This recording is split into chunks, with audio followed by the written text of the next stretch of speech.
ଯେତେବେଳେ ଗୋଟେ ପ୍ରସଙ୍ଗ ସାମ୍ନାକୁ ଆସିଛି ଏବଂ କେନ୍ଦ୍ରମନ୍ତ୍ରୀ ମଧ୍ୟ କହିଛନ୍ତି ବୌଦ୍ଧିକ ସ୍ଥିତିରେ ଏବଂ ବୁଦ୍ଧିଜୀବୀ ମାନେ ୟା ଉପରେ ବିତର୍କ ଆଲୋଚନା କରିବେ। ଅନ୍ୟପଟେ ଛାତ୍ର ବିଜେଡି ଯୁବ ବିଜେଡି ସେମାନେ ରେଭେନ୍ସାଙ୍କ ବା ଛାତ୍ରଛାତ୍ରୀଙ୍କର ପଛଦ ପଟରେ ସେମାନେ ଆନ୍ଦୋଳନ କରୁଛନ୍ତି, କୃଷକ ଆସୁଛନ୍ତି, କେମିତି ଦେଖୁଛନ୍ତି? ଦେଖନ୍ତୁ, କେନ୍ଦ୍ରମନ୍ତ୍ରୀ ଶ୍ରୀ ଧର୍ମେନ୍ଦ୍ର ପ୍ରଧାନ ଯେଉଁ କଥା କହିଛନ୍ତି ଯେ ବୁଦ୍ଧିଜୀବୀଙ୍କ ମଧ୍ୟରେ ଏଇଟା ଆଲୋଚନା ହେବା ଦରକାର, ଏଇଟା ତାଙ୍କ ବ୍ୟକ୍ତିଗତ ମତ ଏବଂ ସେ କେଉଁଠି କହିନାହାନ୍ତି ଯେ ହେଇଯାଉଛି କି ହେଇଗଲାଣି ବୋଲି। ତାଙ୍କ ମତ ସେ ପ୍ରକାଶ କରିଛନ୍ତି। ଏଇଟାରେ କୌଣସି ଆପତ୍ତି ହେବା ଉଚିତ ନୁହେଁ।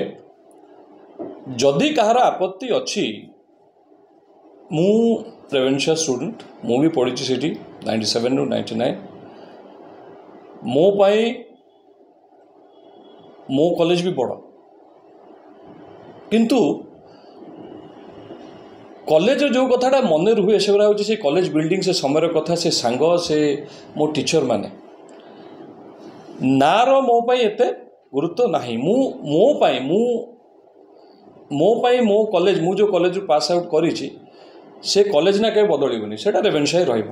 ହୁଏତ ଯଦି କେବେ ବି ଏ ନାଁ ବଦଳେ, ନୂଆ ଜେନେରେସନ୍ ଷ୍ଟୁଡେଣ୍ଟ ଯେଉଁମାନେ ଆସୁଛନ୍ତି ସେମାନେ ହୁଏତ ଗୋଟେ ଅଲଗା କଲେଜରେ ପଢ଼ିବେ। ଏଇଟା ଗୋଟେ ଡିବେଟେବୁଲ୍ ଟପିକ୍। ଯେଉଁ ପ୍ରୋଟେଷ୍ଟ କରୁଛନ୍ତି ବିଜୁ ଛାତ୍ର ଜନତା ଦଳ ପିଲାମାନେ, ମୁଁ ଗୋଟେ ଦୁଇଟା ଭିଡ଼ିଓ ବି ଦେଖିଛି। ମୋର ପ୍ରଶ୍ନ ହେଲା, କେତେଟା ତା ଭିତରେ ରେଭେନ୍ସା କଲେଜରେ ପଢ଼ିଛନ୍ତି? ଯିଏ ପଢ଼ିଛି ସେ କଲେଜରେ ସେ କହିଲା ଠିକ୍ ଅଛି, ସେଣ୍ଟିମେଣ୍ଟ ଅଛି, ଇମୋସନ୍ ଅଛି, ଠିକ୍ ଅଛି।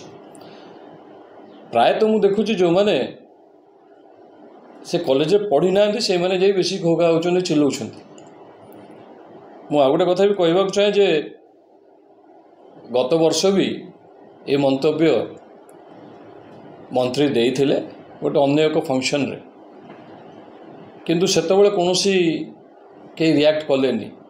ମୁଁ ଭାବୁଛି ଯେ ଆଗାମୀ ଇଲେକ୍ସନକୁ ଆଖିରେ ରଖି ଏସବୁ ରାଜନୀତି ହେଉଛି, କଲେଜ ଇଲେକ୍ସନ, ଏବଂ ସେମାନେ କେଉଁଠି ନା କେଉଁଠି ଦେଖାଉଛନ୍ତି ଯେ ଆମର ଦକ୍ଷତା ଅଛି ଇଲେକ୍ସନ ଲଢ଼ିବା ପାଇଁ। ଗୋଟେ ଗ୍ରୁପ୍ କରି, ମାସ୍ କରି ଗୋଟେ ତାଙ୍କର ପାୱାର ଶୋ କରିବାକୁ ଚାହୁଁଛନ୍ତି।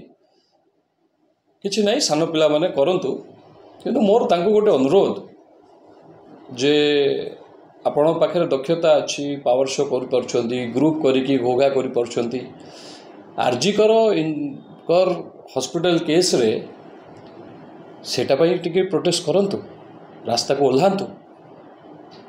ସେତେବେଳେ ନୀରବ ରହିଲେ, ଦେଶରେ ଗୋଟେ ଏତେ ବଡ଼ ଘଟଣା ଯେତେବେଳେ ହେଇଗଲା ସେତେବେଳେ କେହି ପାଟି ଫିଟେଇଲେ ନାହିଁ।